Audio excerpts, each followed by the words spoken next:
হলো সব খবর, কম সময়ে সব খবর একসাথে। আগামী 1 ঘন্টায় জানিয়ে দেব দেশ বিদেশ, খেলা, বাণিজ্য, বিনোদন সহ সব ধরনের খবর।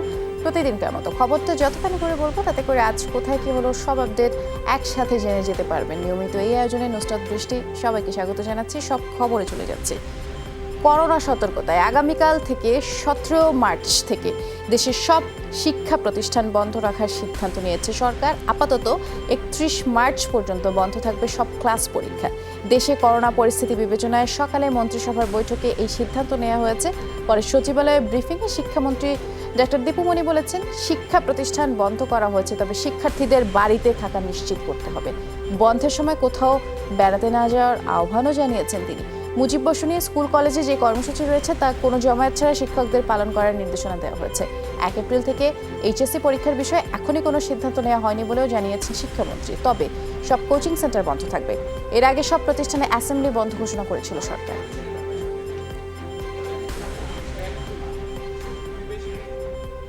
সরকার সিদ্ধান্ত নিয়েছে যে দেশের সকল পর্যায়ের সকল শিক্ষা প্রতিষ্ঠান আগামী 31শে মার্চ পর্যন্ত বন্ধ থাকবে। শিক্ষার্থীদের অবশ্যই বাড়িতে থাকা নিশ্চিত করতে হবে।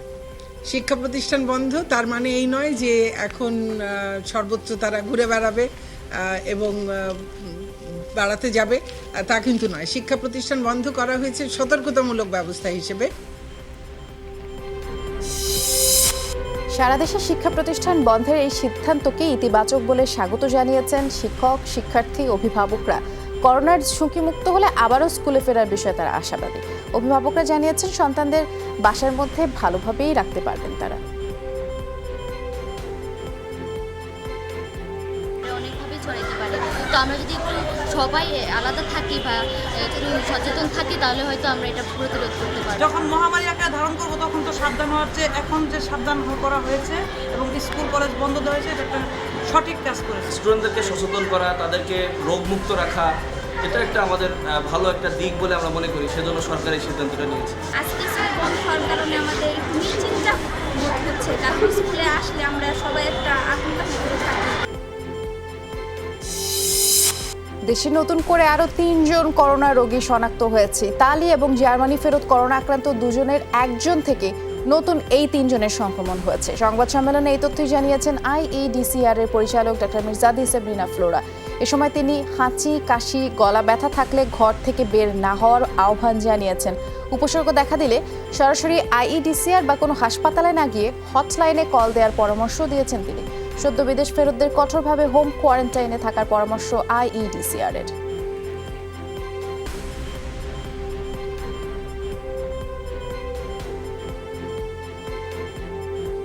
নমুনা পরীক্ষার পরে আরও 3 জনের মধ্যে করোনার উপস্থিতি পাওয়া গেছে।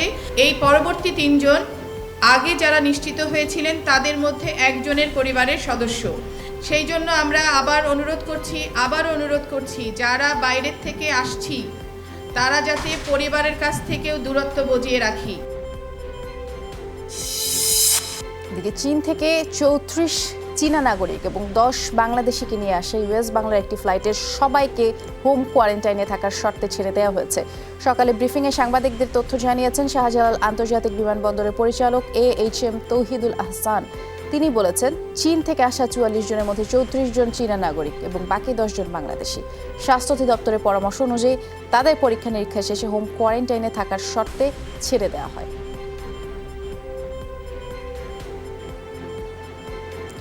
গাজীপুরের পুবাইলে মা ও শিশু হাসপাতালে থাকা ইতালি ফেরত 48 জনের মধ্যে 4 জনকে স্থানান্তর করা হয়েছে রাজধানীর কুয়েত মৈত্রী হাসপাতালে। তাদের শরীরে তাপমাত্রা বেশি থাকায় মা ও শিশু হাসপাতালে থাকা অন্য প্রবাসীরা হট্টগোল শুরু করে দেন। পরে 4 জনকে অ্যাম্বুলেন্সে পাঠানো হয় কুয়েত মৈত্রী হাসপাতালে। এদিকে ওই 4 জনের সংস্পর্শে থাকা আরও 4 জনকে আলাদাভাবে পর্যবেক্ষণে রাখা হয়েছে বলে জানিয়েছেন সিভিল সার্জন। মাদারীপুরের স্ত্রী সন্তান সহ প্রবাসীকে ঢাকায় আইসোলেশনে রাখার সিদ্ধান্ত হয়েছে। মানিকগঞ্জে আজ 49 জনকে রাখা হয়েছে হোম কোয়ারেন্টাইনে। গেল 6 দিনে জেলার 296 জনকে বাড়িতে আবদ্ধ রাখার সিদ্ধান্ত হয়েছে। এদিকে 14 দিনের পর্যবেক্ষণ শেষে 21 জনকে হোম কোয়ারেন্টাইন মুক্ত করা হয়েছে। সিভিল সার্জন জানিয়েছেন, হোম কোয়ারেন্টাইনে থাকা সবাই সুস্থ আছেন। দর্শক, আমরা এবার একটু সরাসরি গাজীপুর থেকে ঘুরে আসতে চাই, কথা বলবো সহকর্মী পলাশ প্রধানের সাথে। পলাশ, মা এবং শিশু হাসপাতালে থাকা যে প্রবাসীরা রয়েছেন তাদের কি অবস্থা একটু জানাবেন, এবং যে 4 জনকে কুয়েত মৈত্রী হাসপাতালে স্থানান্তর করা হয়েছে তাদের সম্পর্কে কিছু জানতে পেরেছেন কিনা?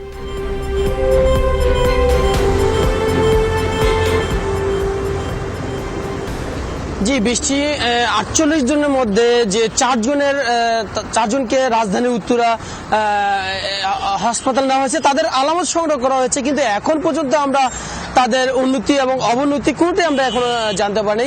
কিছুক্ষণ পূর্বে আমরা সিভিল সার্জন এবং গাজীপুর জেলা প্রশাসনের কাছে যোগাযোগ করেছি। তারা যে বিষয়টি বলছে যে এখন পর্যন্ত তারা খুব ভালো অবস্থায় আছে, কিন্তু এখনো তাদের সাথে যে 4 জন ছিল সেই 4 জনকেও তারা রাজধানীর উত্তরাতে নেওয়া হবে কিনা সেই বিষয়টি আলোচনা করছে। তাছাড়া আর বাকি যে রোগীরা রয়েছে তাদেরকে অবজারভেশনে রাখা হয়েছে। তাছাড়া এখানে পুলিশ পর্যাপ্ত পরিমাণে রয়েছে, কেননা গতকাল রাত্রে তারা যারা ইটালি থেকে ফেরত আসা যে সন্দেহভাজন রয়েছে তাদের মাঝে একটি বিশৃঙ্খলা সৃষ্টি হওয়ার পর থেকে কিন্তু অতিরিক্ত পুলিশ মোতায়েন করা হয়েছে। বলা হয়েছে যে এখানে যেন কোনো প্রকারের উচ্ছৃঙ্খলা না হয় সেই বিষয়ে কিন্তু পুলিশ প্রশাসন পর্যাপ্ত পরিমাণে রয়েছে। আর তাছাড়াও এখানে যে 48 জনকে নিয়ে আসা হয়েছে তাদেরকে বলা হয়েছে যে 14 দিনের মধ্যে তারা উন্নতি এবং অবনতি মিলিয়ে সবকিছু মিলে তাদেরকে তাদের যার গন্তব্যস্থানে যেতে দেওয়া হবে। তাছাড়াও আরেকটি বিষয় বলে রাখি, যে 4 জনকে রাজধানীর উত্তরাতে নেওয়া হয়েছে সে 4 জনের বিস্তারিত সম্পর্কে জানা যাবে আগামীকাল 12টার মধ্যে বলে জানিয়েছে সিভিল সার্জন। অনেক ধন্যবাদ পলাশ প্রধান, গাজীপুর থেকে যোগ দিয়েছিলেন আপনি।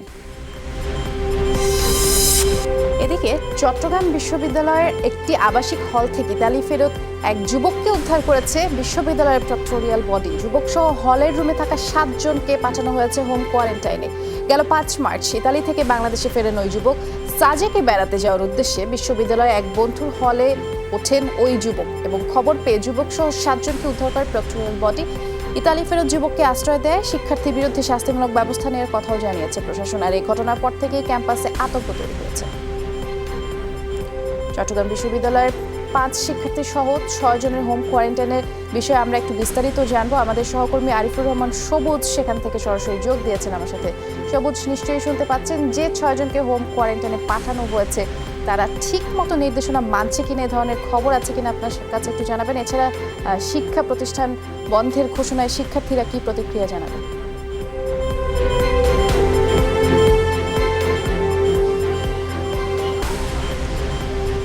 বৃষ্টি, মূলত যেই 5 জনকে হোম কোয়ারেন্টাইনে পাঠানো হয়েছে তাদেরকে আজকেই গতকাল রাতে উদ্ধার করে চট্টগ্রামের যে আইসোলেশন সেন্টার করা হয়েছিল সেইখানে পাঠানো হয়েছিল, এবং সেখানে তাদের প্রাথমিক যে পরীক্ষা নিরীক্ষা করা হয় সেখানে আসলে তাদের মধ্যে করোনা ভাইরাস আছে কিনা সেটি তারা নিশ্চিত হওয়ার চেষ্টা করেছিলেন, এবং প্রাথমিকভাবে তারা দেখেছেন যে তাদের মধ্যে আসলে করোনা ভাইরাস নেই। তারপরেও তাদেরকে যেহেতু বিদেশ ফেরত এবং তারা চট্টগ্রামের যে হলটিতে ছিলেন তার বন্ধুদের সঙ্গে 3-4 দিন ধরে একসঙ্গে ছিলেন, সে কারণে তাদের প্রত্যেককেই হোম কোয়ারেন্টাইনে রাখার নির্দেশনা দেওয়া হয়েছে। এবং তারা বলছেন যে তাদেরকে ব্রাহ্মণবাড়িয়া, অর্থাৎ ওই শিক্ষার্থীর বা যে বিদেশ ফেরত যিনি এসেছিলেন তাকে ব্রাহ্মণবাড়িয়া তার বাড়িতে পাঠিয়ে দেওয়া হয়েছে, এবং তাদের ব্যাপারে তাদেরকে ওই নির্দেশনা দেওয়া হয়েছে যে তারা যেন ঘর থেকে বের না হন, এবং সেই ব্যাপারে সেখানকার যে স্বাস্থ্য বিভাগ তাদেরকে বলা হয়েছে তারা যেন ব্যাপারটি নজরদারিতে রাখেন। এর পাশাপাশি শিক্ষার্থীদের যে আজকে থেকে অর্থাৎ আগামীকাল থেকে স্কুল বন্ধের যে ঘোষণা সেটিকে স্বাগত জানিয়েছেন। তারা বলছিলেন যে শিক্ষার্থীদের যে স্কুলে যাওয়ার ব্যাপারটি নিয়ে তারা বেশ আতঙ্কিত ছিলেন। এর পাশাপাশি চট্টগ্রাম বিশ্ববিদ্যালয়ের শিক্ষার্থীদের মধ্যে একটি আতঙ্ক তৈরি হয়েছিল। বেশ কয়েকটি বিভাগে শিক্ষার্থীরা বিক্ষোভও করেছেন ক্লাস বন্ধের দাবিতে বা ক্যাম্পাস বন্ধের দাবিতে। সেটি আজকে একটি বৈঠক ছিল, সেই বৈঠকের পর সিদ্ধান্ত নেওয়া হয়েছে আগামীকাল অর্থাৎ 18 তারিখ থেকে 12টার মধ্যে ক্যাম্পাস ছাড়তে বলা হয়েছে যারা বিভিন্ন হলে থাকেন তাদেরকে। এবং এর পাশাপাশি চট্টগ্রাম বিশ্ববিদ্যালয়ে 11ই এপ্রিল পর্যন্ত বন্ধ ঘোষণা করা হয়েছে, এবং এর পাশাপাশি চুয়েটও বন্ধ ঘোষণা করা হয়েছে। চুয়েট 31 মার্চ পর্যন্ত বন্ধ থাকবে 18ই তারিখ থেকে, অর্থাৎ 18 তারিখের 12টার মধ্যে চুয়েটের যে হলে যারা যেসব শিক্ষার্থী থাকেন তাদেরকে হল ছাড়তে বলা হয়েছে। অনেক ধন্যবাদ সবুজ, বেশ বিস্তারিত জানিয়েছেন আপনি।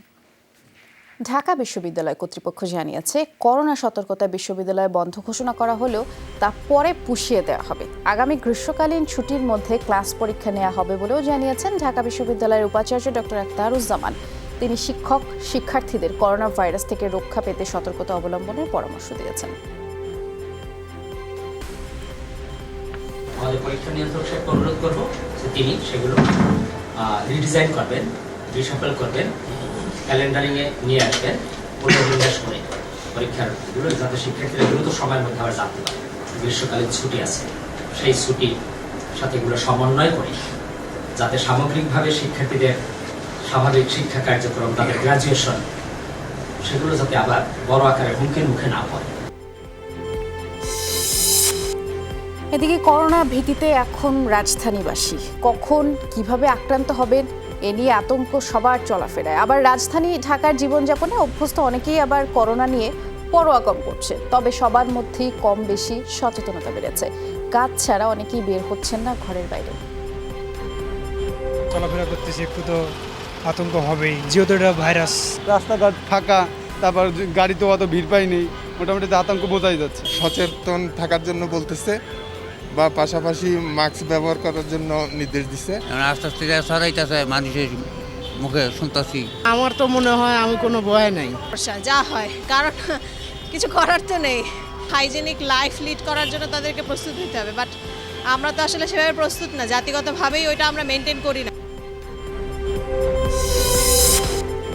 কক্সবাজারে করোনা ঝুঁকিতে রোহিঙ্গারা। ভাইরাসটি ছড়িয়ে পড়লে তা ভয়াবহ রূপ নিতে পারে বলে আশঙ্কা করা হচ্ছে। উদ্বিগ্ন স্থানীয় অধিবাসীরাও তাই ক্যাম্পগুলোতে সচেতনতামূলক কার্যক্রম বাড়ানোর উপরে তাগিদ দিয়েছেন জনপ্রতিনিধিরা। অবশ্য এরই মধ্যে রোহিঙ্গা ক্যাম্পগুলোকে ঝুঁকিপূর্ণ এলাকা হিসেবেই চিহ্নিত করেছে প্রশাসন। লাগে তারা রাজ্য ডাক্তারের মহাজন জ্ঞান দেন মানে কি হনকম গিলে কি হবো ইম্বালা ওপরে রাজ্য না হয় দূরত আরা হেফাজত থাকিও জ্ঞানল্লাহ বলে আরা চেষ্টা করে, কারণ আরা কাম মজা হইলে মানুষের কলবে খুব বেশি দলা দিল্লা জমা মজুদ। মায়ানমার চীনের তো বর্ডার পাশাপাশি, সেজন্য আমাদের যদি লোকালে যদি রোহিঙ্গা ঢুকে পড়ে, সেজন্য আমাদের করোনা ভাইরাসের সম্ভাবনা বেশি। চিকিৎসার ব্যবস্থা করা এবং তাকে আইসোলেশনের যে ব্যবস্থা, সেই ব্যবস্থা আমরা করব। উখিয়া উপজেলার যে প্রশাসনিক এলাকা এবং যে রোহিঙ্গা ক্যাম্প এলাকা রয়েছে, এই দুটো ক্যাম্পের প্রতি আমরা বিশেষ নজর দিচ্ছি। এদিকে সরকারি কর্মকর্তা কর্মচারী যারাই বিদেশ থেকে আসবে তাদের সবাইকে কোয়ারেন্টাইনে যেতে হবে বলে জানিয়ে দিয়েছেন মন্ত্রিপরিষদ সচিব খন্দকার আনোয়ারুল ইসলাম। দুপুরে সচিবালয়ে মন্ত্রিসভা নিয়ে ব্রিফিংয়ে কথা বলেছেন। এ সময় জ্বর নিয়ে কেউ যেন মসজিদে না যায় সে ব্যাপারেও সতর্ক করেছেন মন্ত্রিপরিষদ সচিব। বলেছেন, স্কুল কলেজ বন্ধের সিদ্ধান্ত বাস্তবায়নে অভিভাবকদের সতর্ক থাকতে হবে। মন্ত্রিসভার ট্যুর অপারেটর আইন 2020-এর খসড়ার অনুমোদন দেওয়া হয় তখন।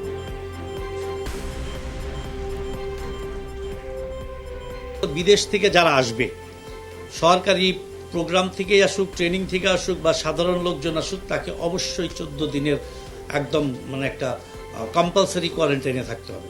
যদি কেউ কোথাও এর কোনো ভায়োলেশন করে, তাহলে তাকে প্রসিডিং করে তার বিরুদ্ধে আইন অনুযায়ী ব্যবস্থা নিতে হবে।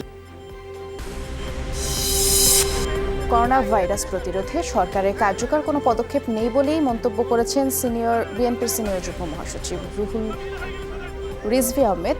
সকালে মতিঝিলে কৃষক দলের আয়োজনে করোনা সচেতনতায় লিফলেট বিতরণের সময় সাংবাদিকদের কথা জানিয়েছেন তিনি। এ সময় রিজভী অভিযোগ করেছেন, করোনা ভাইরাস প্রতিরোধে সরকারের নজর নেই, বরং বিরোধী দলের মত দমনেই তারা ব্যস্ত। করোনা নিয়ে সরকারের গৃহীত ব্যবস্থা সীমিত বলেও মন্তব্য করেছেন বিএনপির এই নেতা।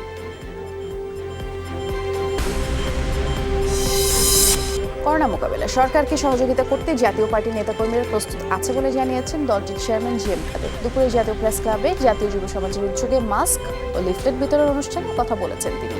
জানিয়েছেন, উন্নত দেশগুলোর মতো সরকার করোনা মোকাবিলায় বিভিন্ন পদক্ষেপ নিচ্ছে, কিন্তু তা কতটুকু কার্যকর হবে সেটা বলা মুশকিল। জিএম কাদের আতঙ্কিত না হয়ে সবাইকে সচেতন হওয়ার পরামর্শ দিয়েছেন।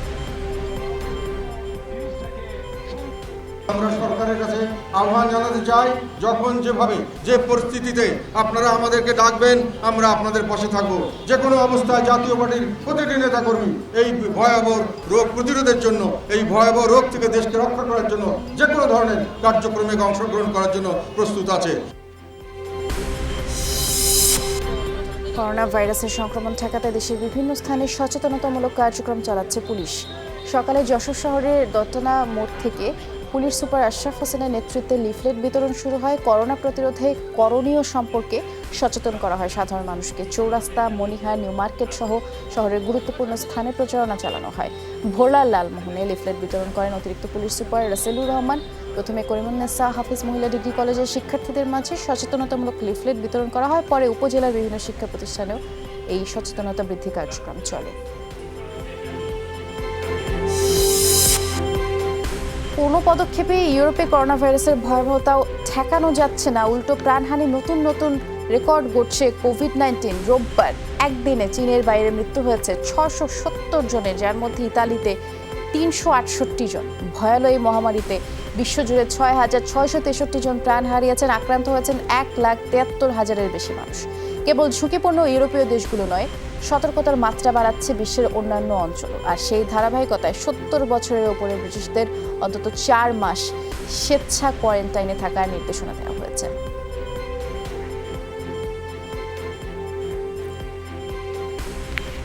চিকিৎসকদের দাবির মুখে বিভিন্ন হাসপাতালে বাড়ানো হচ্ছে নিবিড় পর্যবেক্ষণ কেন্দ্র, জরুরি ওষুধ এবং চিকিৎসা সরঞ্জাম। ইতালির আদলে অনেক প্রতিবেশী নিজেদের অবরুদ্ধ করেছে, যা প্রশংসনীয়। প্রতিনিয়ত কোভিড-19-এর কারণে আমরা জনবিচ্ছিন্ন হচ্ছি, কিন্তু সামাজিক যোগাযোগ মাধ্যমের তুলনায় মানুষে মানুষে বাড়ছে পারস্পরিক নির্ভরশীলতা। এটাই প্রমাণ করে দুর্যোগের মুহূর্তে সবাই জোটবদ্ধ।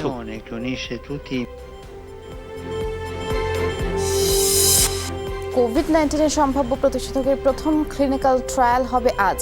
যুক্তরাষ্ট্রের সিয়াটলে 45 জন স্বেচ্ছাসেবকের দেহে পরীক্ষামূলক প্রয়োগ করা হবে। এই প্রতিষেধকটি এক একজনের দেহে এক এক ডোজে প্রয়োগ করা হবে, একই ওষুধ।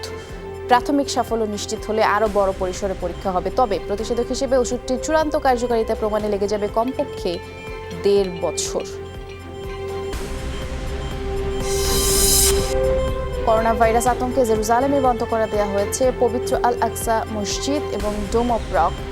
জেরুজালেমে মুসলিমদের পবিত্র স্থাপনা দেখভালকারী ইসলামিক ওয়াকফ এই সিদ্ধান্ত নিয়েছে। রোববার আল আকসা মসজিদ কর্তৃপক্ষ জানায়, পরবর্তী নির্দেশনা না আসা পর্যন্ত মসজিদের ভেতরে নামাজ পড়তে পারবেন না মুসল্লিরা। তবে আল আকসার বাইরে উন্মুক্ত স্থানে পড়া যাবে 5 ওয়াক্ত নামাজ।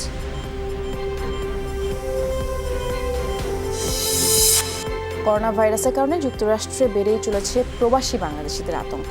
দেশ জুড়ে জরুরি অবস্থা জারির পরে নিউ ইয়র্কে এখন থমথমে অবস্থা। সোমবার থেকে বন্ধ সরকারি সব শিক্ষা প্রতিষ্ঠান। দেশটিতে কোভিড-19 আক্রান্ত 3 বাংলাদেশির চিকিৎসা চলছে লং আইল্যান্ড এবং ব্রুকলিনে। বাংলাদেশিরা আছে এখানে, তারা অনেকেই আতঙ্কে আছে, বিকজ এটা খুব দ্রুত ছড়িয়ে পড়তেছে। করোনা ভাইরাসের কারণে নিউ ইয়র্ক সিটি অ্যাকচুয়ালি জনমানব শূন্য হয়ে যাচ্ছে এবং গ্রোসারিগুলিতে খাবার সংকট দেখা দিচ্ছে। তো 2 সপ্তাহ যাবৎ বাংলাদেশি সুপার মার্কেট গ্রোসারিগুলোতে দেখা গেছে খাদ্য কিনে জমানোর জন্য যে মানে হিরিক পড়ে গেছে। We are dealing with a challenge and a crisis that we have কঠিন এক সংকট ও চ্যালেঞ্জ মোকাবেলা করতে হচ্ছে নিউ ইয়র্কবাসীদের। এই পরিস্থিতিতে সোমবার থেকে সব পাবলিক স্কুল বন্ধ রাখার নির্দেশনা দেওয়া হচ্ছে। স্বাস্থ্য সুরক্ষার স্বার্থেই এই সিদ্ধান্ত নেওয়া হয়েছে। In other words, to all parents. দর্শক, এবারে নিউ ইয়র্ক থেকে বিষয়ে আরও জানাচ্ছেন আমাদের প্রতিনিধি আজিমউদ্দিন অভি।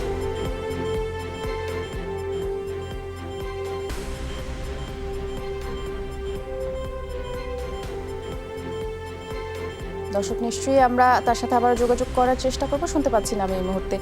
পরে সংবাদে যাচ্ছি। করোনা ভাইরাস বিশ্বজুড়ে এক মহা দুর্যোগ। আতঙ্কের নাম এখনও তৈরি হয়নি প্রতিষেধক, তাই আক্রান্ত এবং মৃত্যুর হারও লাফিয়ে লাফিয়ে বাড়ছে। ভাইরাসটি মোকাবেলায় যুক্তরাষ্ট্র, চীনের মতো উন্নত দেশগুলো রীতিমতো হিমশিম খাচ্ছে। যুক্তরাষ্ট্রের শেষ পর্যন্ত ভেষজ ওষুধের দিকেই অনেকেই ঝুঁকছেন। চিকিৎসকদের দাবি, ফ্লু জাতীয় ভাইরাসের উপসর্গ নিরাময়ে বেশ কার্যকর সনাতন এই চিকিৎসা পদ্ধতি।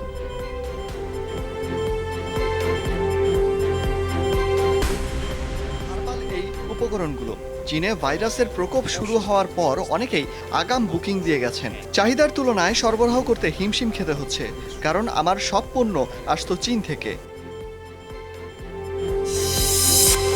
করোনার কারণে অবশেষে স্থগিত করা হয়েছে বাংলাদেশ ক্রিকেট দলের পাকিস্তান সফর। 2 বোর্ডের সম্মতিতেই এই সিদ্ধান্ত বলে জানিয়েছে পাকিস্তান ক্রিকেট বোর্ড। আজ নিজেদের অফিসিয়াল ওয়েবসাইটে বিষয়টি নিশ্চিত করেছে পিসিবি। সিরিজের বাকি 1 টেস্ট এবং একমাত্র ওয়ানডে খেলতে 29 মার্চ করাচি পৌঁছানোর কথা ছিল বাংলাদেশ দলের।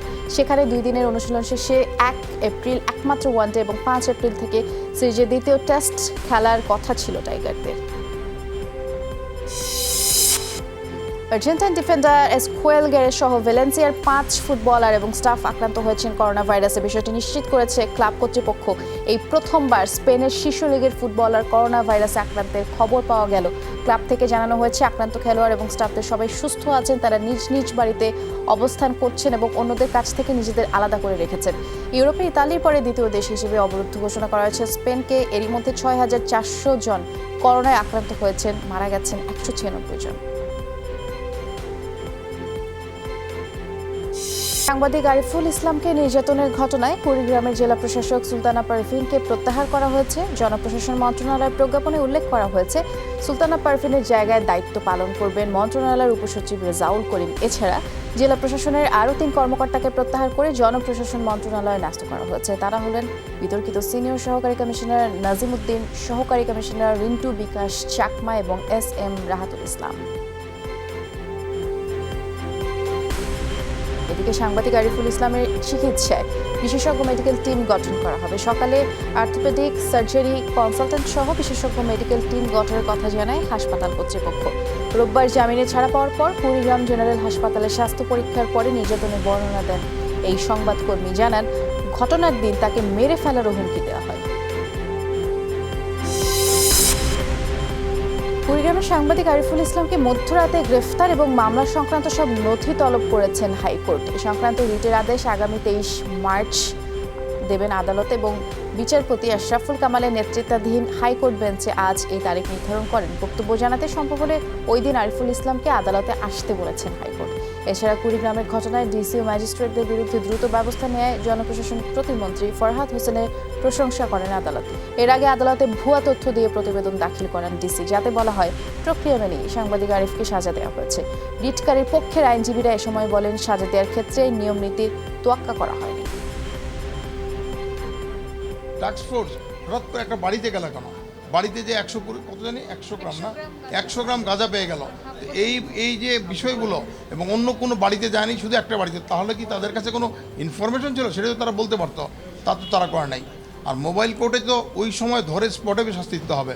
ওনারা ধরে নিয়ে আসবেন, পরবর্তী এটা কি মোবাইল কোর্টের এখতিয়ারের মধ্যে পড়ে কিনা সেটাই আমি বলছি।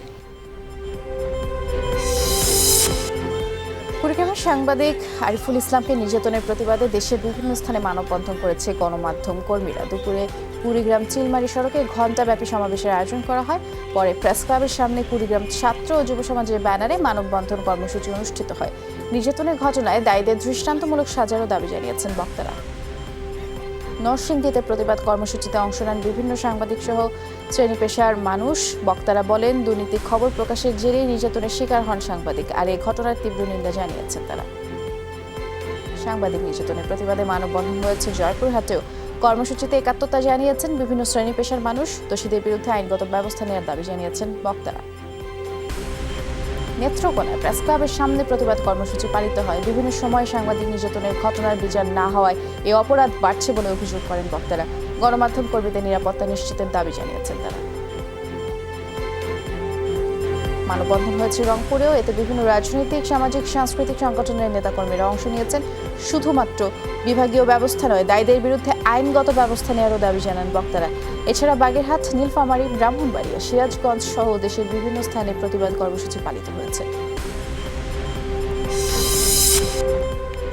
মুজিব বর্ষের সেই মাহেন্দ্রক্ষণ উদযাপনের অপেক্ষায় গোটা দেশ। কাল জাতির জনক বঙ্গবন্ধু শেখ মুজিবুর রহমানের জন্মশতবার্ষিকী।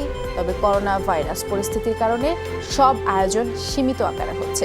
কাল সকালে প্রধানমন্ত্রী শেখ হাসিনা ধানমন্ডি 32 নম্বরে জাতির পিতার প্রতিকৃতিতে শ্রদ্ধা নিবেদন করবেন। মুজিব বর্ষের সূচনা দিনে সব সরকারি বেসরকারি ভবনে জাতীয় পতাকা উত্তোলন, বঙ্গবন্ধুর প্রতিকৃতিতে শ্রদ্ধা জ্ঞাপন, মসজিদ, মন্দির, গির্জা সহ সব ধর্মীয় প্রতিষ্ঠানে বিশেষ মোনাজাত এবং প্রার্থনা হবে।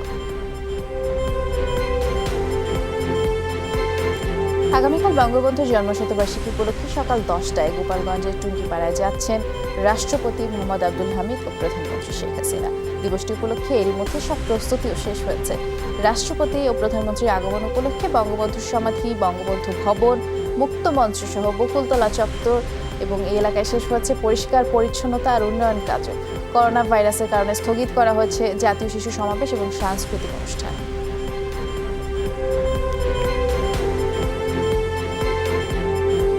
রাষ্ট্রপতির মাননীয় প্রধানমন্ত্রীর আগমন উপলক্ষে আমরা ইতিমধ্যে সর্বোচ্চ নিরাপত্তা ব্যবস্থা গ্রহণ করেছি। যেহেতু এই সময়টা আমাদের একটু ঝুঁকিপূর্ণ সময়, এই কারণে আমরা বাচ্চাদেরকে ঝুঁকির বাইরে রাখতে চাই, যার জন্য কোনো প্রোগ্রাম আসলে বাতিল হয়নি ওই অর্থে, কিন্তু প্রোগ্রামগুলোকে পুনর্বিন্যস্ত করা হয়েছে। কাল রাত 8টায় সোহরাওয়ার্দী উদ্যানে আতশবাজির মাধ্যমে বঙ্গবন্ধুর জন্মশতবার্ষিকীর বিশেষ অনুষ্ঠান মুক্তির মহানায়ক শুরু হবে বলে জানিয়েছেন মুজিব জন্মশতবার্ষিকী উদযাপন কমিটির প্রধান সমন্বয়ক কামাল আব্দুল নাসের চৌধুরী। বিকেলে মাতৃভাষা ইনস্টিটিউটের ব্রিফিংয়ে তিনি কথা জানিয়েছেন। অনুষ্ঠানটি রাত 8টা থেকে 10টা পর্যন্ত দেশের সবগুলো টেলিভিশন চ্যানেলে সরাসরি সম্প্রচারের জন্য অনুরোধ করেছেন তিনি। বঙ্গবন্ধু জন্মগ্রহণ করেছিলেন 17 মার্চ রাত 8টায়। সেই সময়টিকে আমরা বেছে নিয়েছি। আমরা যে টেলিভিশন চ্যানেলের মাধ্যমে এবং অনলাইন কিংবা সোশ্যাল মিডিয়ার মাধ্যমে আমরা সরাসরি যে প্রোগ্রামটা জাতির পিতার উদ্দেশ্যে নিবেদিত প্রোগ্রাম সেটি সম্প্রচারিত হবে এবং আমরা বিশ্বাস করি যে এই প্রোগ্রামের মাধ্যমে আমাদের দেশের তৃণমূল পর্যন্ত মানুষ এটা সম্পৃক্ত হতে পারবে প্রোগ্রামের সঙ্গে। বঙ্গবন্ধুর নাম সারা বিশ্বে ছড়িয়ে দেওয়া হবে, তার আত্মত্যাগের ঘটনা নিয়ে নতুন করে ব্র্যান্ডিং করা হবে। বিকেলে পররাষ্ট্র মন্ত্রণালয়ে বঙ্গবন্ধু কর্নারের উদ্বোধনী অনুষ্ঠানে কথা বলেছেন পররাষ্ট্রমন্ত্রী ডক্টর এ কে আব্দুল মোমেন। এই জন্য বিদেশে সকল মিশনকে নির্দেশনা দেওয়া হয়েছে বলেও জানিয়েছেন তিনি। মন্ত্রী আরও বলেন, সবার সাথে বন্ধুত্ব, কারোর সাথে বৈরিতা নয়। বঙ্গবন্ধুর এই নীতি অনুসরণ করে এগিয়ে চলছে পররাষ্ট্র মন্ত্রণালয়। বঙ্গবন্ধু আমাদের যে একটি নিদর্শন দিয়ে গিয়েছিলেন, যে নীতি দিয়ে গেছিলেন, আজকে এখনো পর্যন্ত এইটা বলবৎ। সবার সাথে বন্ধুত্ব, কারোর সাথে বৈরিতা নয়, এমন একটি তিনি কার্ডিনাল প্রিন্সিপাল দিয়ে গেছেন। আমরা সেটা এখনো ধারণ করে আছি। এদিকে বঙ্গবন্ধুর জন্মশতবার্ষিকী উদযাপন উপলক্ষে বগুড়ার TMSS পাবলিক স্কুল ও কলেজে বঙ্গবন্ধু কর্নার উদ্বোধন করা হয়েছে। এখানে বঙ্গবন্ধুর জীবনী এবং কর্মের বিভিন্ন দিকে চিত্রকলার মধ্য দিয়ে ফুটিয়ে তোলা হয়েছে। পাশাপাশি বঙ্গবন্ধু মুক্তিযুদ্ধ বিষয়ক বইয়ের সংগ্রহ রয়েছে। জাতির পিতার জন্মশতবার্ষিকী উপলক্ষে পটুয়াখালীতে শিশুদের চিত্রাঙ্কন ও রচনা প্রতিযোগিতা অনুষ্ঠিত হয়েছে। 3টি গ্রুপে নির্ধারিত বিষয়ের উপরে প্রতিযোগিতায় অংশ নেয় বিভিন্ন প্রতিষ্ঠানের শতাধিক শিশু। রং পেন্সিলের আঁচড়ে শিশুরা ক্যানভাসে ফুটিয়ে তোলে মুক্তিযুদ্ধ, বঙ্গবন্ধু, গ্রাম বাংলার দৃশ্য।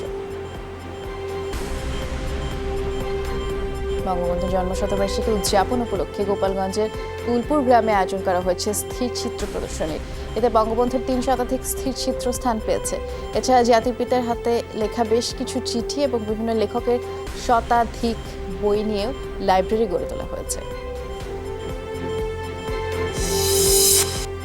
যমুনা নদীর উপরে আলাদা রেল সেতু প্রকল্পের মূল কাজ এখন উদ্বোধনের অপেক্ষায়।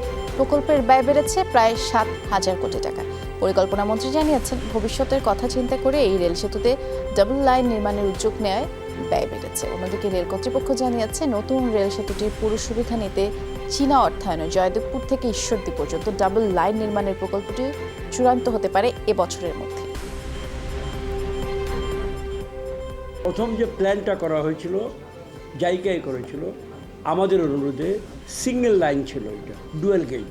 এখন আমরা ডাবল ট্র্যাক করব, যাতে সারা দেশে আপনি জানেন যে সকল রেলগুলোকে আমরা আলটিমেটলি নয় বা শিগগিরই আমরা ডাবল ট্র্যাক করছি সারা বাংলাদেশে। সুতরাং এই ব্রিজটাকেও আমরা ডাবল ট্র্যাক করতে হবে। একটা প্যাকেজে কোনো সমস্যা হয় নাই। আমাদের যে এস্টিমেটেড কস্ট ছিল সেই কস্টের ভিতরে ওরা পেয়ে গেছে, কাজ চলছে।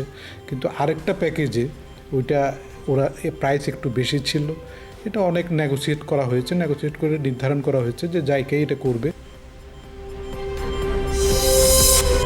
রাজধানীর কুর্মিটোলায় ঢাকা বিশ্ববিদ্যালয়ের ছাত্রীকে ধর্ষণের মামলা একমাত্র আসামি ভবঘুরে মজনুর বিরুদ্ধে চার্জশিট দিয়েছে মহানগর গোয়েন্দা পুলিশ। সোমবার দুপুর 12টায় মামলার তদন্তকারী কর্মকর্তা ডিবি পুলিশ সিএমএম কোর্টের সংশ্লিষ্ট জিআর শাখায় এই চার্জশিট জমা দেন। 229 পৃষ্ঠার অভিযোগপত্রের সাথে জমা দেওয়া হয়েছে 20টি আলামত। মামলায় সাক্ষী করা হয়েছে 16 জনকে। আসামি ও ভুক্তভোগীর জবানবন্দি, ডিএনএ নমুনার উপরে ভিত্তি করে মজনুর সর্বোচ্চ সাজা প্রত্যাশা করছেন তদন্ত কর্মকর্তারা। চট্টগ্রাম সিটি নির্বাচনে জমে উঠছে মেয়র ও কাউন্সিলর প্রার্থীদের প্রচার প্রচারণা, তবে করোনার প্রভাব পড়েছে এই প্রচারে। নগরীর উত্তর পাহাড়তলী, উত্তর কাট্টলী ও সরাইপাড়া ওয়ার্ডে গণসংযোগ করেন বিএনপির মেয়র প্রার্থী ডক্টর শাহাদাত হোসেন। এ সময় তার সাথে ছিলেন দলের কেন্দ্রীয় ভাইস চেয়ারম্যান আব্দুল্লাহ আল নোমান। অন্যদিকে বিকেলে পাহাড়তলী এলাকা থেকে প্রচারণা শুরু করেন আওয়ামী লীগের মেয়র প্রার্থী রেজাউল করিম চৌধুরী। পরে লালখান বাজার ও বাগমনিরাম ওয়ার্ডে গণসংযোগের সময় নৌকায় ভোট দেওয়ার আহ্বান জানান তিনি।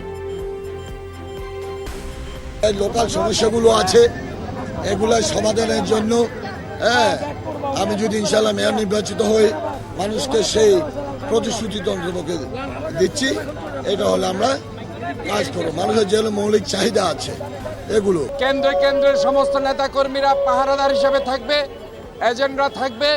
আমাদের ভোটারদের প্রতি আহ্বান জানাই, আপনারা নিশ্চিন্তে ভোট সেন্টারে আসুন, আপনাদের ভোটের অধিকার প্রতিষ্ঠা করুন। এদিকে চট্টগ্রাম সিটি নির্বাচনে আচরণবিধি লঙ্ঘন নিয়ে পাল্টাপাল্টি অবস্থান নিয়েছে আওয়ামী লীগ ও বিএনপি। দুদলের প্রার্থীর গণসংযোগে বিশাল বহর থাকছে। নির্বাচনী কাজে সংসদ সদস্য মেয়রের অংশগ্রহণ নিয়ে আপত্তি তুলেছেন বিএনপির মেয়র প্রার্থী, তবে আওয়ামী লীগ প্রার্থীর দাবি ভিন্ন।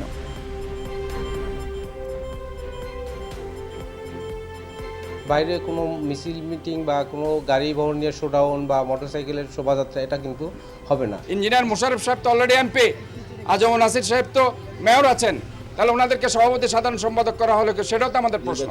স্পেসিফিক বলতে পারেন যে অমুক জায়গায় বাধা দিয়েছে, সেটা বলছে, বাধা দিচ্ছে, অভিযোগ দিচ্ছে। ওরা অভিযোগের পার্টি, এরা অভিযোগ দিতেই থাকে। রাজধানীর চকবাজারে অভিযান চালিয়ে প্রায় কোটি টাকা মূল্যমানের নকল প্রসাধনী জব্দ করেছে র্যাবের ভ্রাম্যমাণ আদালত। আর এর সাথে জড়িত একজনকে 5 লাখ টাকা জরিমানা ও 1 বছরের বিনাশ্রম কারাদণ্ড দেওয়া হয়েছে। রোববার রাতে চকবাজারের দেবীদাস ঘাট এলাকায় র্যাবের নির্বাহী ম্যাজিস্ট্রেট সরওয়ার আলমের নেতৃত্বে অভিযান চালিয়ে এসব প্রসাধনী তৈরির কারখানা ও গুদামের সন্ধান পায় ভ্রাম্যমাণ আদালত।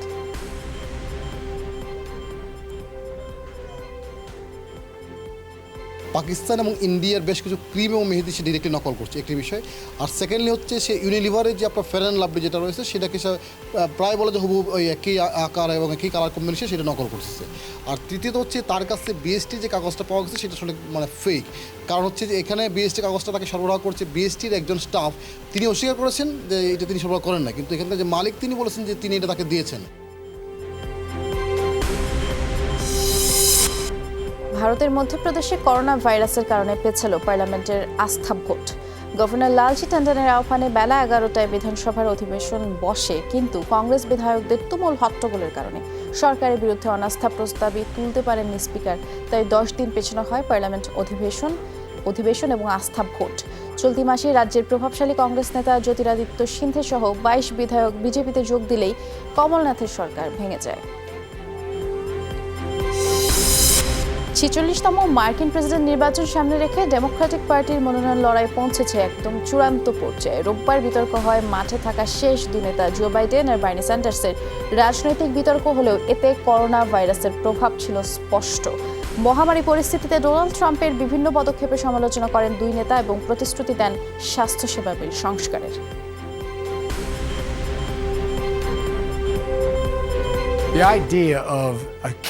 একটি ভাইরাসের বিরুদ্ধে পুরো পৃথিবীর যুদ্ধ চলছে, এর সাথে আয়ের বিষয়টি কোনোভাবেই সম্পর্কিত নয়। কিন্তু প্রেসিডেন্ট আইন পাশ করছেন সব সুবিধা বিনামূল্যে দেয়ার, তাহলে অর্থনীতি কিভাবে চলবে? জাতীয় দুর্যোগ নিয়ে রাজনীতি করছেন তিনি। করোনা ভাইরাস সংক্রমণের এই ভয়ঙ্কর পরিস্থিতিতেও ভুলভাল তথ্য বিড়বিড়িয়ে যাচ্ছেন ট্রাম্প, জনগণকে বিভ্রান্ত করছেন, জনপ্রিয়তা বাড়াতে স্বাস্থ্য খাতের মতো স্পর্শকাতর বিষয়ের অপব্যবহার করছেন। এদিকে প্রেসিডেন্ট নির্বাচনে প্রার্থী হিসেবে জো বাইডেন চূড়ান্ত মনোনয়ন পেলে ভাইস প্রেসিডেন্ট প্রার্থী হিসেবে কোনো নারীকেই বেছে নেবেন তিনি। রোববারের বিতর্কের প্রশ্নোত্তর পর্বে এই কথাই জানিয়েছেন বাইডেন নিজেই। বিপরীতে তার বামপন্থী প্রতিদ্বন্দ্বী বার্নি স্যান্ডার্স বলেছেন নারী বা পুরুষ যাই হোক তিনি বেছে নেবেন প্রগতিশীল এবং যোগ্য কোনো প্রার্থীকে। ডেমোক্রেটিক পার্টির 20 মনোনয়ন প্রত্যাশীর মধ্যে এবারে নারী প্রার্থী ছিলেন রেকর্ড 6 জন। ধারণা করা হচ্ছে প্রার্থিতার দৌড়ে এগিয়ে থাকা বাইডেন রানিং মেট করতে পারেন এদের মধ্য থেকেই কাউকে। বেনিয়ামিন নেতানিয়াহুকে ছাড়তে হচ্ছে ইসরায়েলের ক্ষমতা। আরবদের সহায়তায় জোট সরকার গঠন করতে যাচ্ছেন তার মূল প্রতিপক্ষ বেনি গান্তজ। রোববার 120 আসনে পার্লামেন্টের সরকার গঠনের জন্য 61 আইন প্রণেতার সমর্থন নিশ্চিত করেন সাবেক এই সেনা কর্মকর্তা। আর জোট সরকারের শরিক হিসেবে যুক্ত হচ্ছে ভিগদাল, লাইবারম্যানের ইসরায়েলি আরব দল বেইতিনো 1 বছরের মধ্যে 3বার সাধারণ নির্বাচন অনুষ্ঠিত হলেও এবারও সরকার গঠনের জন্য প্রয়োজনীয় 3 আসন থেকে পিছিয়ে বেনিয়ামিন নেতানিয়াহুর লিগ পার্টি। 2020 টোকিও অলিম্পিক মশাল হস্তান্তর করা হবে গ্রিসের এথেন্স স্টেডিয়ামে। তবে বিশ্বব্যাপী করোনা ভাইরাসের প্রভাবে ফাঁকা স্টেডিয়ামে স্বাগতিক জাপানের কাছে হস্তান্তর করা হবে এই মশাল। এই সপ্তাহে গেমসের জন্মস্থান অ্যানশিয়ান্ট অলিম্পিয়াতে মশাল প্রজ্বলন করা হয়েছিল, তবে বিশ্বব্যাপী করোনা ভাইরাসের প্রভাবে কমিয়ে আনা হয়েছিল অনুষ্ঠানের আয়োজন। আন্তর্জাতিক অলিম্পিক কমিটির পরামর্শে এমন সিদ্ধান্ত নেওয়া হয় বলে জানিয়েছেন গ্রিক অলিম্পিক কমিটি।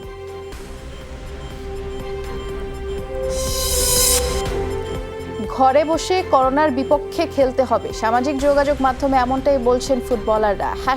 #StayAtHome এমন শিরোনামেই সামাজিক যোগাযোগ মাধ্যমে করোনা সচেতনতার ক্যাম্পেইন করছেন বেশ কয়েকজন ফুটবলার, যেখানে অংশ নিয়েছেন রিয়াল মাদ্রিদের অধিনায়ক সার্জিও রামোস, মার্সেলো, কারিম বেনজেমা ও রাফাল ভারানে। সামাজিক যোগাযোগ মাধ্যম টুইটারে পোস্ট করে সার্জিও রামোস বলেছেন, সবাই একসাথ হয়ে লড়ার সময় এটি। একই প্রচারণায় অংশ হিসেবে একটি ভিডিও টুইট করেন আর্সেনাল ফুটবলার শাকোদ্রান মুস্তাফি। সপ্তাহের দ্বিতীয় দিনেও বড় ধরনের দরপতন দেশের পুঁজিবাজারে। ঢাকা স্টক এক্সচেঞ্জের সূচক নেমেছে 8 বছর আগের অবস্থানে। চট্টগ্রামের এক্সচেঞ্জেও ধস নেমেছে সূচকে, কমেছে লেনদেন হওয়া বেশিরভাগ শেয়ারের দাম। টানা 2 দিন সূচকের বড় পতন হয়েছে ডিএসইতে। আজ 196 পয়েন্ট কমে 3799 দাঁড়িয়েছে সূচক। এর আগে 2013 সালের মে মাসে ডিএসইর প্রধান সূচক ছিল 3757 পয়েন্টে। ডিএসইতে আজ লেনদেন হয়েছে 406 কোটি টাকা। হাত বদল হওয়া প্রতিষ্ঠানের মধ্যে দাম কমেছে 333টি, বেড়েছে মাত্র 10টি প্রতিষ্ঠানের শেয়ারের দর। একই অবস্থা চট্টগ্রাম স্টক এক্সচেঞ্জেও।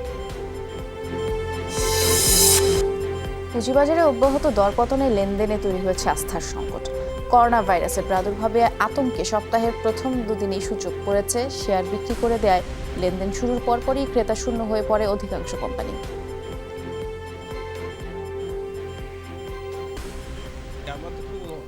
হতাশাগ্রস্ত, এত টাকা নিয়ে এখানে করছি, এটা তো আমাদের একটা সম্পূর্ণ সর্বশান্ত হয়ে গেলাম। শেয়ার মার্কেট হচ্ছে ওটার আয়না, স্টক এক্সচেঞ্জ। অর্থনৈতিক অবস্থা যদি ভালো না থাকে, শেয়ার মার্কেট স্টক এক্সচেঞ্জের অবস্থা তো ভালো থাকার কথা না। সোমবারের যে শেয়ারগুলা কম দামে যে বিক্রি হয়েছিল, সেই শেয়ারগুলা কিন্তু আজকে ম্যাচিউর হয়েছে। এবং এই ভাইরাসের যে একটা প্রভাব আমি মনে করি শেয়ার মার্কেটের উপরেও পড়ছে। অনেকটা শঙ্কার কারণে, অনেকটা মনে করে বিজনেসে ক্ষতি হবে, এইরকম শঙ্কার কারণেই এটা ঘটনা ঘটছে। ব্রাহ্মণবাড়িয়ার সরাইলে পাওনা টাকা চাওয়াকে কেন্দ্র করে দুদল গ্রামবাসীর সংঘর্ষে অন্তত 30 জন আহত হয়েছেন। এ সময় বাড়িঘরে লুটপাট এবং আগুন দেওয়া হয়। স্থানীয়রা জানায়, মধ্যপাড়া গ্রামের জামাল মিয়া পাশের গলানিয়া গ্রামের মোস্তফার কাছে টাকা ধার নেয়। পাওনা টাকা নিয়ে গতকাল দুজনের মধ্যে কথা কাটাকাটি, পরে সংঘর্ষে জড়ায় দুপক্ষের লোকজনে। গতরাতে সংঘর্ষের জের ধরে আজ সকালে আবারও সংঘাত বাধে। দুপক্ষের মারামারিতে অন্তত 30 জন আহত হন। রাবার বুলেট, টিয়ার শেল ছুড়ে এই পরিস্থিতি নিয়ন্ত্রণে আনে পুলিশ। সুনামগঞ্জের দিরাইয়ে আলোচিত শিশু তুহিন হত্যা মামলায় বাবা ও চাচাকে মৃত্যুদণ্ড দিয়েছে আদালত। সকালে জেলা ও দায়রা জজ মোহাম্মদ ওয়াহিদুজ্জামান শিকদার এ রায় ঘোষণা করেছেন। মৃত্যুদণ্ডপ্রাপ্তরা হলেন বাবা আব্দুল বাসির, চাচা নাসির উদ্দিন। মামলায় চাচা আব্দুল মুসাব্বির ও জামশেদ আলীকে খালাস দিয়েছে আদালত।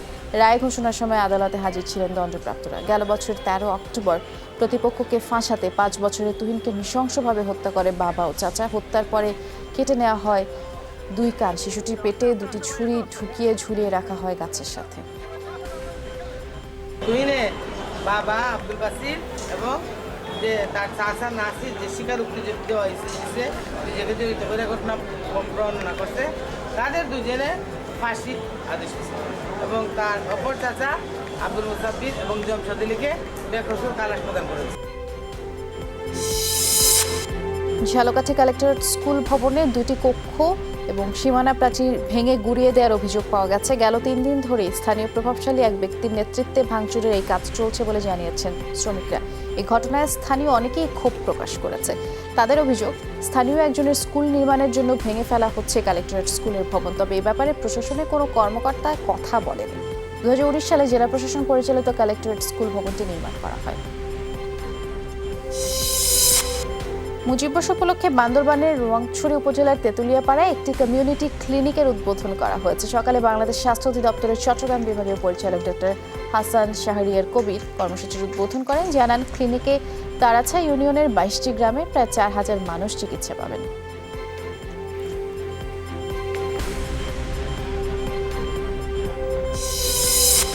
তথ্য প্রযুক্তিতে মুড়িয়ে ফেলা হচ্ছে সিলেট ওসমানী মেডিকেল কলেজ হাসপাতাল। হসপিটাল হেলথ ম্যানেজমেন্ট সিস্টেম প্রকল্প চালুর উদ্যোগ নেওয়া হয়েছে সেখানে। প্রকল্প বাস্তবায়ন হলে রোগীর সব ধরনের রোগের ইতিহাস সংরক্ষণ থাকবে।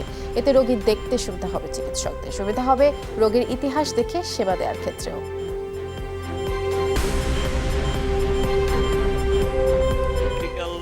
সেই হেলথ রিপোর্ট এবং পেশেন্ট রেকর্ড, হেলথ রেকর্ড এই সবগুলো ডিজিটাইজেশনের পর আমরা কিন্তু এটা আবার একটা নির্দিষ্ট সময়ের পর হাসপাতাল কর্তৃপক্ষের কাছেই হস্তান্তর করব। সলিউশনটা ক্লাউড বেসড হবে। ক্লাউড বেসড হওয়ার ফলে যেটা হবে যে এখানে যদি আমরা সাকসেসফুলি করতে পারি, এই সেম সিস্টেম আমরা অন্যান্য সরকারি হাসপাতালগুলোতেও রেপ্লিকেট করতে হবে। তারা জাতীয় পর্যায়ে পরিকল্পনা গ্রহণ করছে। আমার লেভেলে একরকম পরিকল্পনা, মন্ত্রণালয় লেভেলে একরকম পরিকল্পনা, স্বাস্থ্য মহাপরিদপ্তর লেভেলে একরকম পরিকল্পনা, ঠিক না? সবগুলোর সাথে সমন্বয় সাধনের সুবিধা হবে। ভূমধ্যসাগরে একটি ছোট নৌকা থেকে নারী শিশু সহ 112 অভিবাসন প্রত্যাশীকে উদ্ধার করেছে মাল্টা। আপাতত দেশটির সীমান্ত এলাকায় আশ্রয় দেওয়া হয়েছে তাদের। রোববার লিবিয়ার উত্তর উপকূলে দুর্ঘটনার কবলে পড়ে ছোট নৌকাটি। ঠিক সময়ে জাহাজ নিয়ে পৌঁছে যায় মাল্টা সেনাবাহিনী। উদ্ধারকৃতরা আফ্রিকার উত্তরাঞ্চলের বাসিন্দা বলে ধারণা করা হলেও কোন দেশের নাগরিক তা নিশ্চিত করে জানা যায়নি।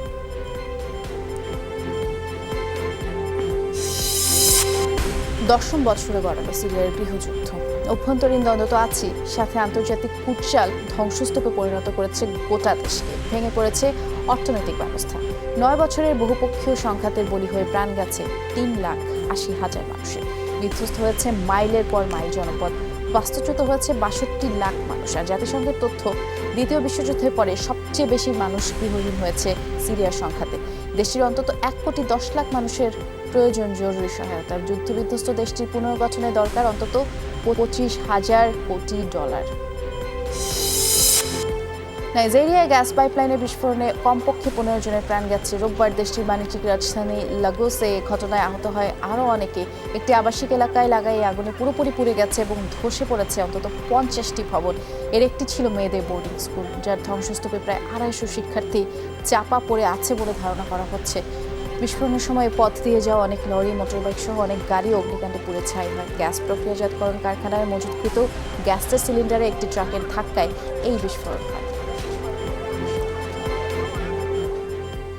দর্শক, এই ছিল আজকের সব খবর। যে কোনো সংবাদ সবার আগে জানতে চোখ রাখুন যমুনা টেলিভিশনে। ভিজিট করুন আমাদের ওয়েবসাইট, ফেসবুক পেজ, ইউটিউব চ্যানেলে। লগ ইন করুন www.jamuna.tv, Facebook/যমুনা টেলিভিশন, YouTube/যমুনা টিভি বিডি। সবাইকে ধন্যবাদ সাথে থাকার জন্য। সবাই ভালো থাকবেন, সচেতন থাকবেন।